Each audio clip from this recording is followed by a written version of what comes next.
The company Christmas party was in full swing when James Bennet noticed her. Not the woman, though he would notice her soon enough, but the little girl sitting alone at a corner table. Her legs swung beneath the chair, not quite reaching the floor. Her eyes were fixed on the chaos of adults laughing and clinking glasses around her, but she didn't seem part of it. She looked about 7, maybe 8, with honey blonde hair pulled back in a careful braid and a green velvet dress that someone had clearly chosen with great care. But what struck James was the stillness in her face. Not sadness, exactly. Something more like resignation. The kind of quiet that comes when you've learned the world moves too fast for you to catch up. He watched as a waiter passed by.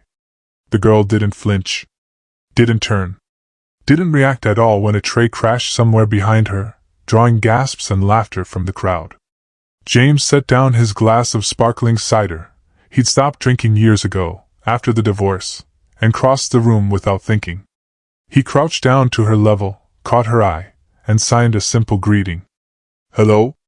The girl's face transformed. Her eyes went wide. Then bright. Then slowly, like sunrise breaking over mountains, she smiled. From across the ballroom, Catherine Hayes watched a stranger make her daughter smile for the first time all evening. She set down her champagne glass and began walking toward them, her heart doing something complicated in her chest. James Bennet had not planned to attend the Whitmore financial holiday party. As a mid-level analyst who'd been with the firm for just under 3 years, he existed in that invisible middle ground, too junior to matter, too senior to be noticed. He'd only come because his son, Daniel, was spending the weekend with his grandparents upstate, and the alternative was another Friday night alone in his apartment, reheating leftover Chinese food and pretending he wasn't lonely. The silence of his apartment had grown heavier in recent months. It pressed against him like something physical, something he could almost touch. He'd grown used to it.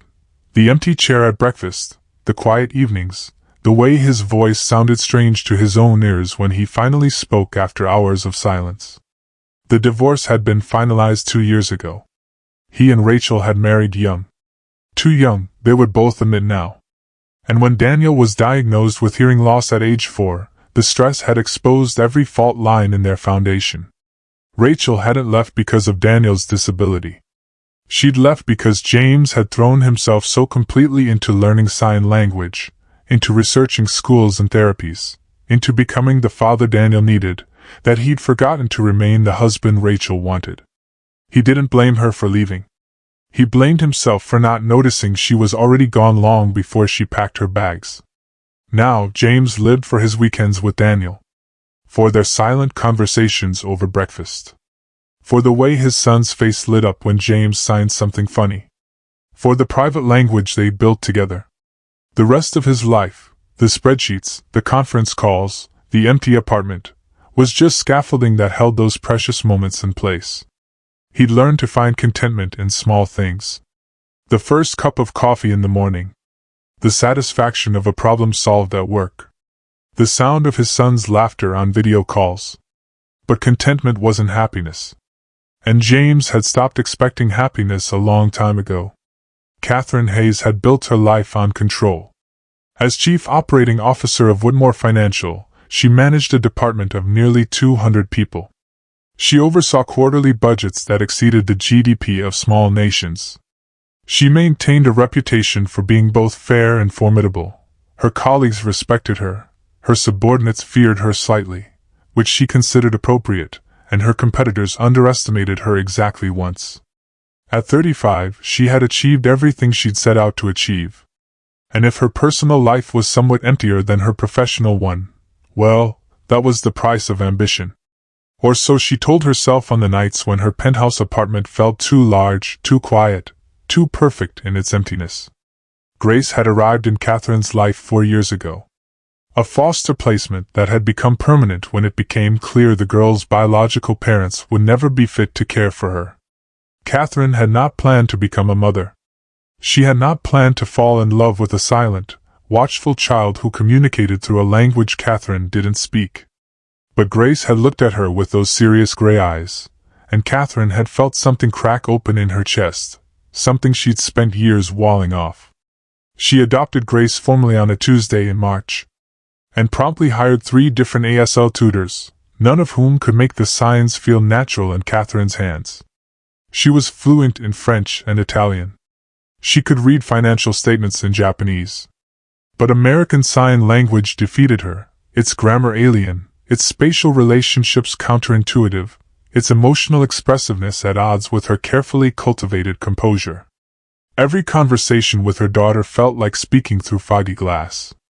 And Catherine knew, she knew, that Grace felt the distance between them. She saw it in her daughter's patient corrections, in the way Grace simplified her signs when talking to Catherine, in the flicker of something that might have been disappointment that crossed her face when Catherine struggled to understand even basic phrases. That distance haunted her. It kept her awake at night, staring at the ceiling, wondering if she'd made a terrible mistake. Not in adopting Grace, never that. But in believing she could be the mother Grace deserved. James looked up to find a woman standing over him. Her expression was caught somewhere between gratitude and suspicion. She was striking, tall, with dark hair swept back from a face that belonged on magazine covers. She wore a red dress that probably cost more than his monthly rent. But it was her eyes that held him. They were the same gray as the little girl's. The same watchfulness. The same careful assessment. "You know sign language?" she said. It wasn't a question. James stood, suddenly aware of how rumpled his suit was compared to her elegance. How out of place he must look next to this polished woman in her designer gown. "My son is deaf," he said. "I learned when he was 4. The woman's face shifted. Something softened in her expression, a crack in the armor she wore so visibly that James wondered if she knew it was there. "I'm Catherine Hayes. This is my daughter, Grace." James introduced himself.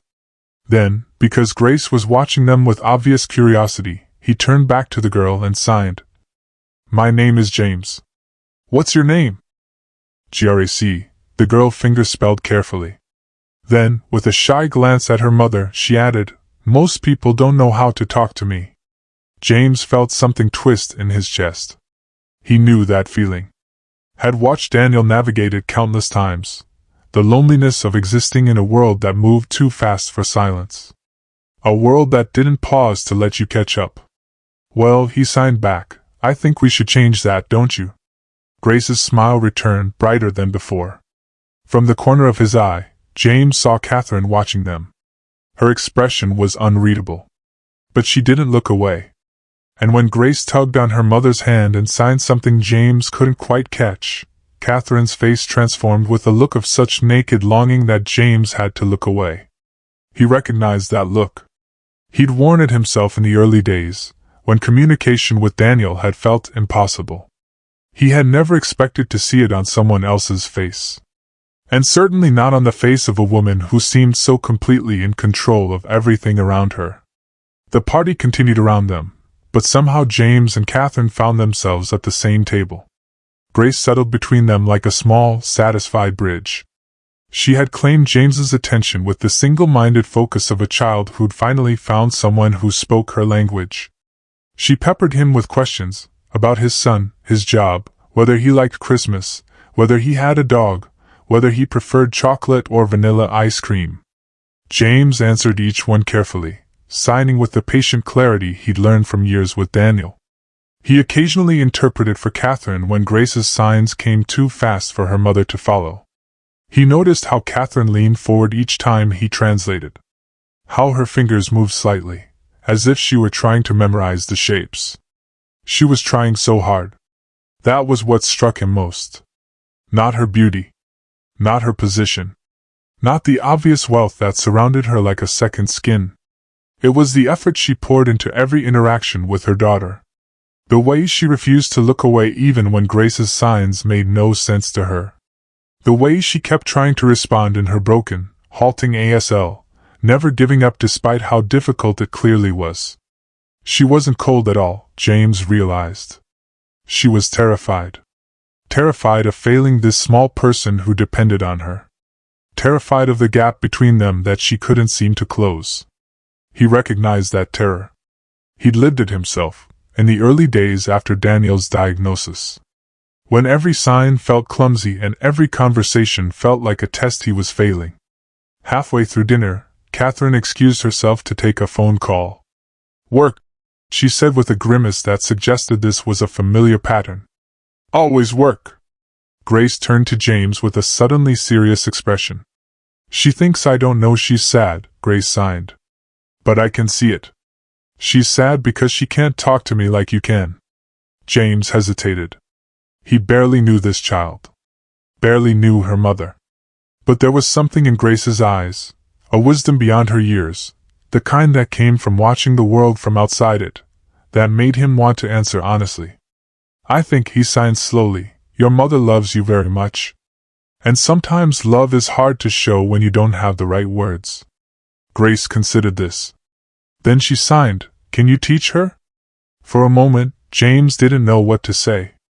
Catherine returned from her phone call to find James and Grace with their heads bent together, signing something that made Grace giggle. Actually giggle, a sound Catherine heard so rarely it stopped her in her tracks. She stood at the edge of the ballroom, watching them, and felt something dangerous bloom in her chest. Hope. It was hope. And she had learned long ago that hope was just disappointment waiting to happen. But James caught her eye and smiled. Not the polished smile of a colleague, but something warmer. Something that included her. And before she could stop herself, she was smiling back.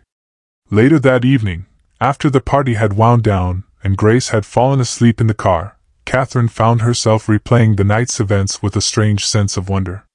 A stranger had made her daughter laugh.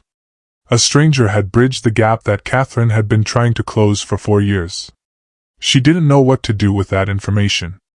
Didn't know what it meant that she'd felt more connected to Grace in those few hours than she had in months. But when her phone buzzed with a message from James Bennett, a contact she didn't remember adding, along with a note that read, "Let me know if you'd like Daniel and me to get coffee with you and Grace sometime," Catherine didn't hesitate. She typed back yes before she could talk herself out of it. Then she sat in her parked car for a long time, watching her daughter sleep, wondering what she had just set in motion. The coffee meeting happened 3 days later, at a small cafe near Central Park that had a play area in the back. James arrived first with Daniel, who immediately claimed a corner table and began working on a puzzle he'd brought from home. At 10, Daniel was tall for his age, with his father's dark hair and his mother's green eyes. Quiet and thoughtful in a way that had nothing to do with his hearing loss and everything to do with his personality. He'd been nervous about meeting Grace. James could tell by the way he kept rearranging the puzzle pieces without actually connecting any of them. But he'd also been curious. Another kid whose signs, he'd said that morning, his hands moving with careful precision. "Do you think she'll like me?" James had promised him that she would, hoping he was right. Daniel looked up when Catherine and Grace walked in. His gaze found Grace with the immediate recognition of a child who understood what it meant to be different. There was a moment of stillness between them, an assessment that happened faster than words could capture. Then Daniel set aside his puzzle and signed a greeting. Not the formal hello he'd been taught, but something more casual. Something that said, "I see you. I know what it's like." Grace responded with visible relief, her whole body relaxing in a way James hadn't seen at the party. And within minutes the two children had claimed the play area, their hands moving in animated conversation, while the adults watched from nearby. They were comparing signs, James realized after a moment. Daniel was showing Grace his version of certain words, and Grace was showing him hers. Both of them giggling at the differences. It was the deaf equivalent of comparing accents. And watching them do it felt like watching something sacred unfold. "I didn't expect that," Catherine admitted, her voice soft with surprise. "Daniel can be shy with new people. It's different when you find someone who speaks your language," James said. Catherine turned to look at him. Really look at him. And James had the sudden sense that she was seeing past his rumpled sweater and unpolished shoes to something underneath.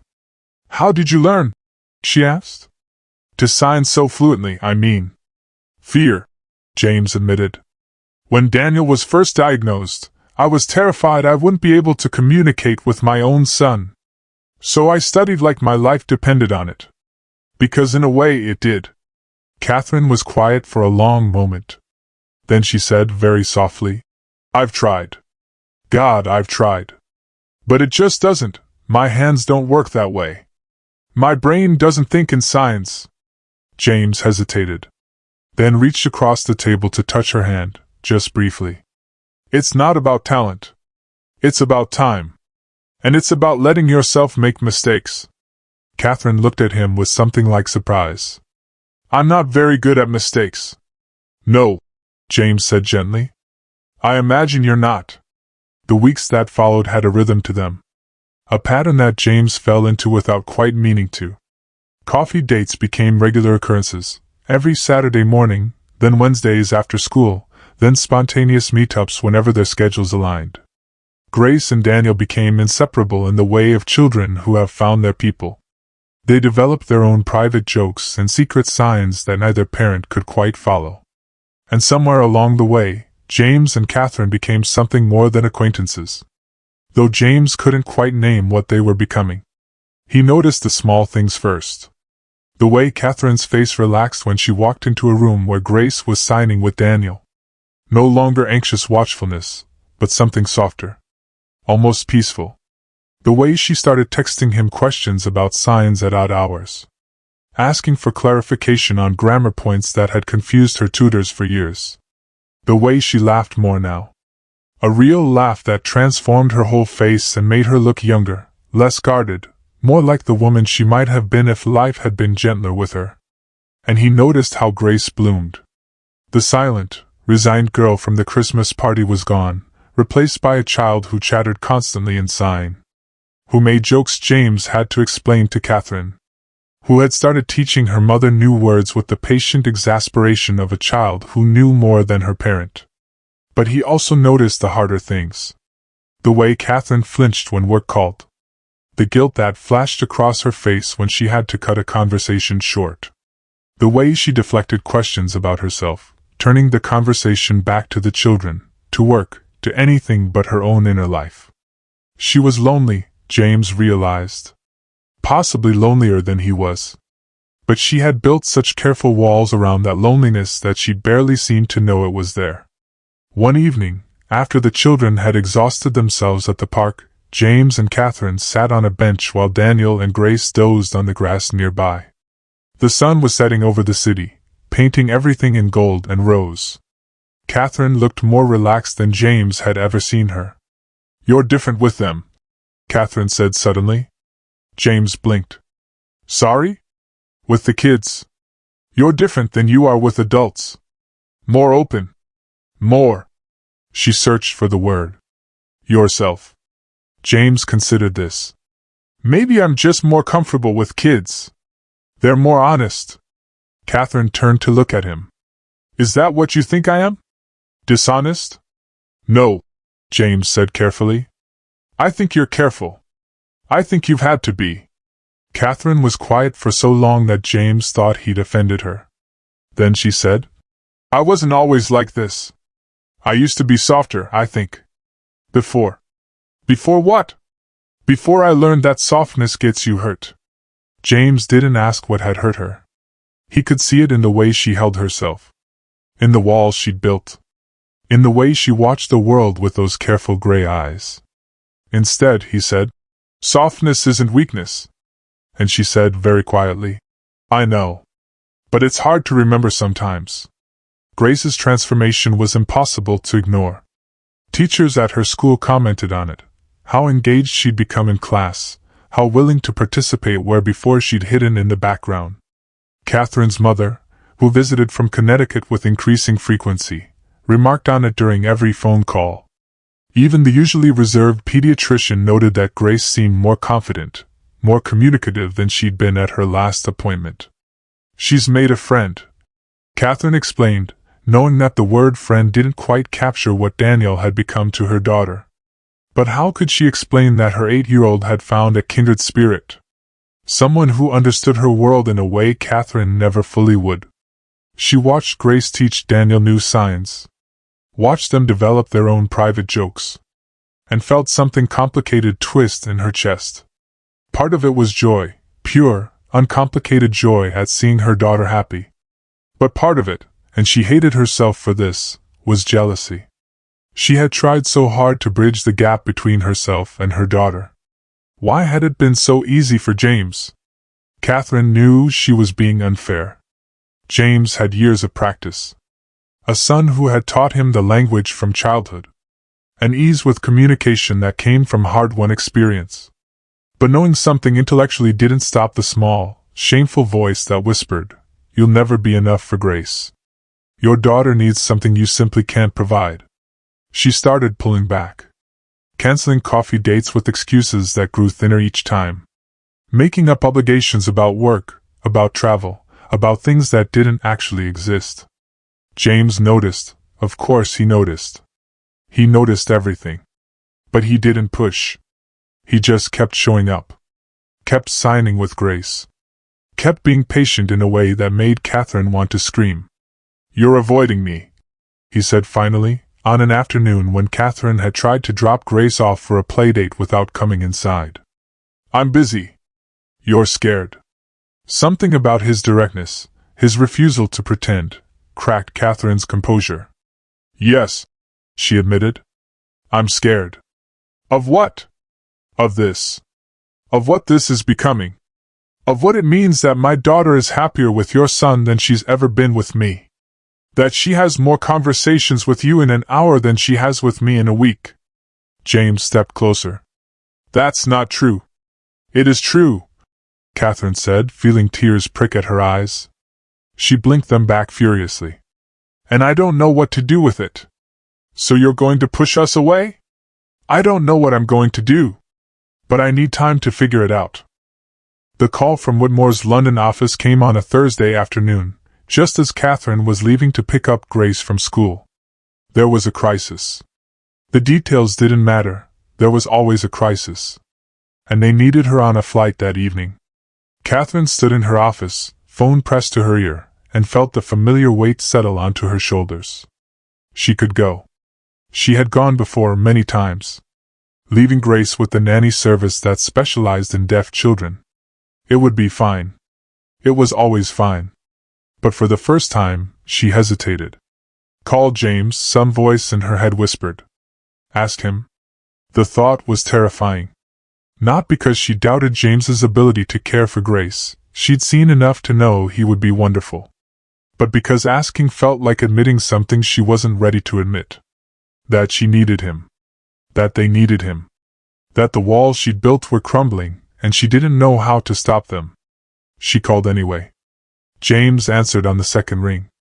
And when Catherine explained the situation, her voice more uncertain than she'd ever heard it, he didn't hesitate. "Of course. Bring her over whenever you need. She can stay with Daniel and me." Grace took the news with surprising equanimity. She never spent a night away from Catherine. Had never been comfortable enough with anyone else to consider it. But when Catherine explained that she would be staying with James and Daniel, Grace's face lit up. "Okay," she signed simply. Then, with a glance at her mother, she added, "It's okay to go. We'll be fine." Catherine knelt down to her daughter's level, cupping her face in her hands. She wanted to say so many things. Wanted to apologize for leaving, for not being enough, for all the ways she'd failed. But all she could manage was, "I love you." "I love you too," Grace signed back. Then she hugged Catherine fiercely, and Catherine held on as long as she dared before letting go. The weekend was not what James had expected. He'd anticipated awkwardness. The difficulty of caring for a child who wasn't his own. The adjustment of having another person in their carefully calibrated routine. Instead, he found easy companionship. Grace slotted into their routine as if she'd always been there. Trading signs with Daniel over breakfast. Helping James make sandwiches for lunch. Falling asleep on the couch between both children during a movie marathon on Saturday night. She missed her mother. James could see it in the way she checked Catherine's texts compulsively. In the way she asked him to help her compose video messages that she sent with increasing frequency. But she wasn't falling apart. She was coping the way children do when they feel safe. Catherine called every night. and James watched Grace's face transform when her mother's image appeared on the screen. They signed to each other for long minutes, conversations that James didn't try to follow, giving them privacy while remaining nearby in case Grace needed him.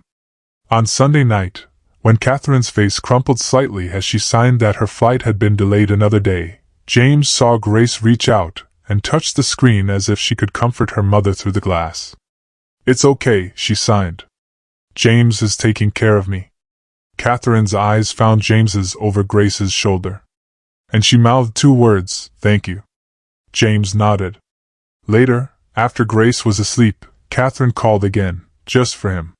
She sounded exhausted, wrung out in a way that had nothing to do with jet lag. "How was she really?" Catherine asked. "Be honest." "Honestly?" "She was great. She missed you, but she was happy. She felt safe." Catherine was quiet for a long moment. "I've never left her with anyone who wasn't paid to watch her. You have now." "I know." Catherine's voice was barely a whisper. "That's what terrifies me." "What terrifies you?" "That I needed you. That I need you.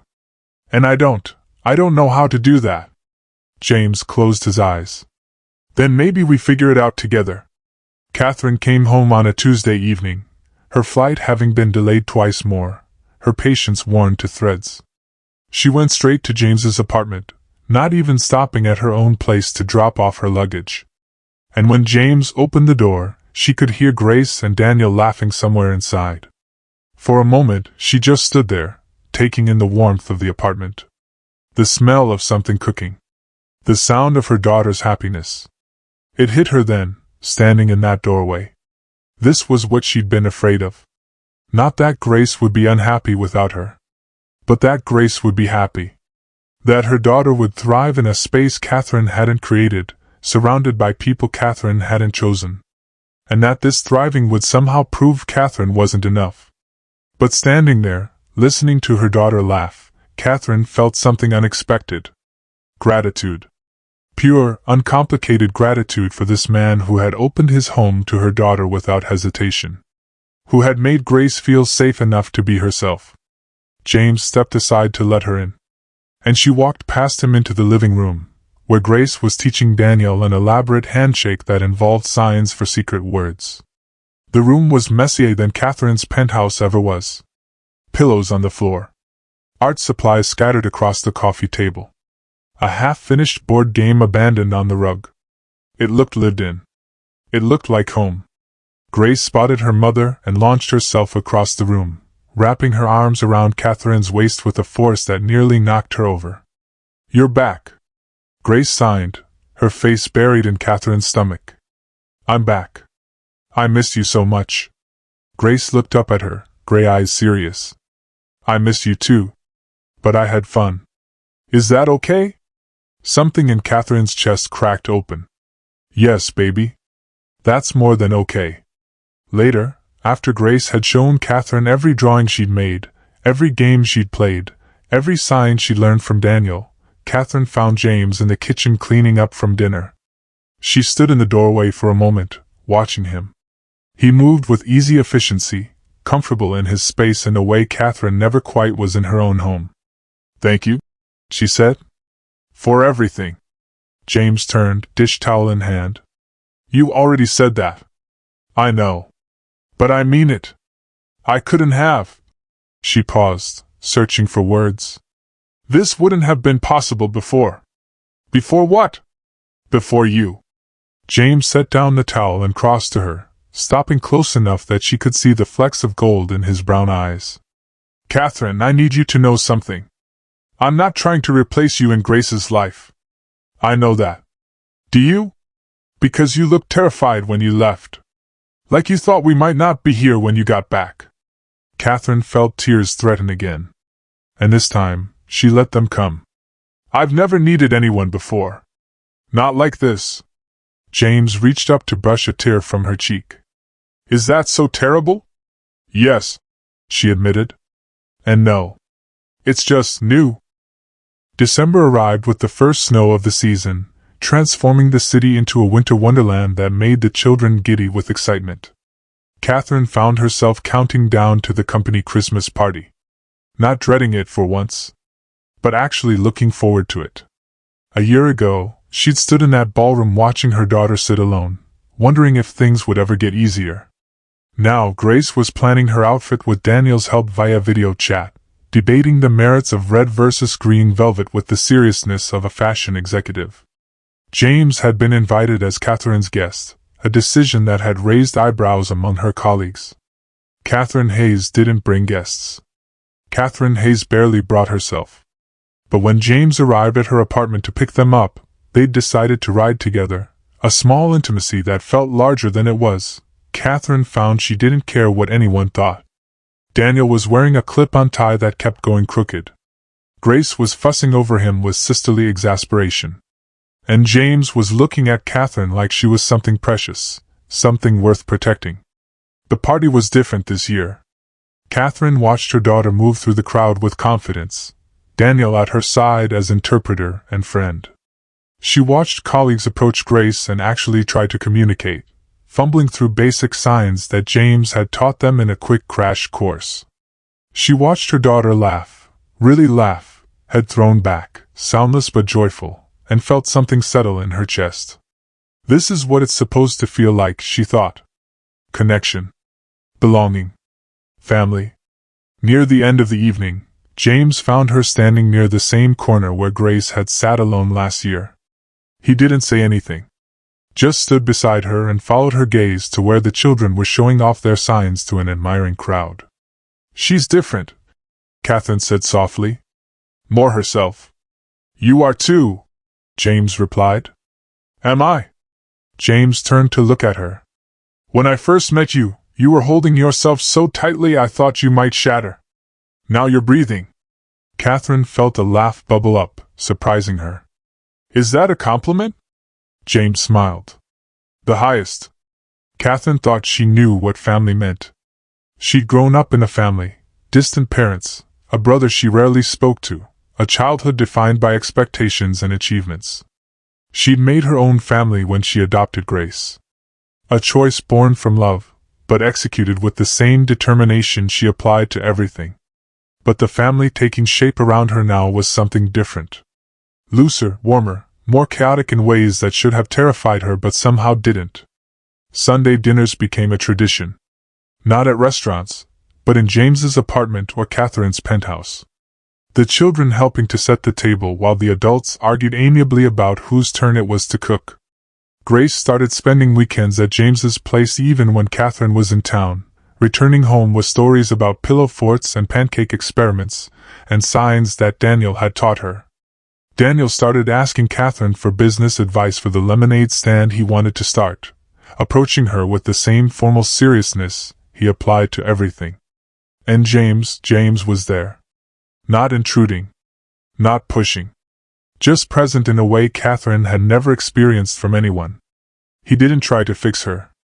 He didn't try to change her. He just saw her. All of her.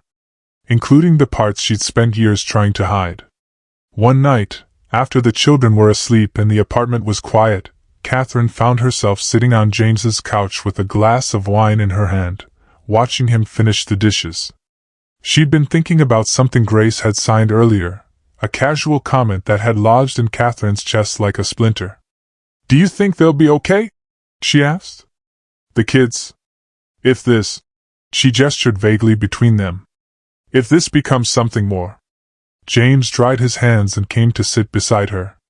"I think," he said carefully, "they're already more than okay.